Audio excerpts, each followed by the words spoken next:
As our economy adapts to the challenges of a new century, new ways of producing and saving and distributing energy offer a unique opportunity to create millions of jobs for the American people.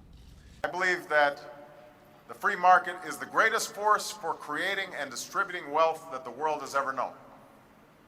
But we'll continue distributing the nets that are saving the lives of countless Senegalese from malaria. They're distributing reusable water bottles and donating hydration stations to schools and communities, all of which are branded with the drink. Distributing supplies and information kits to hundreds of thousands of families so they can better protect themselves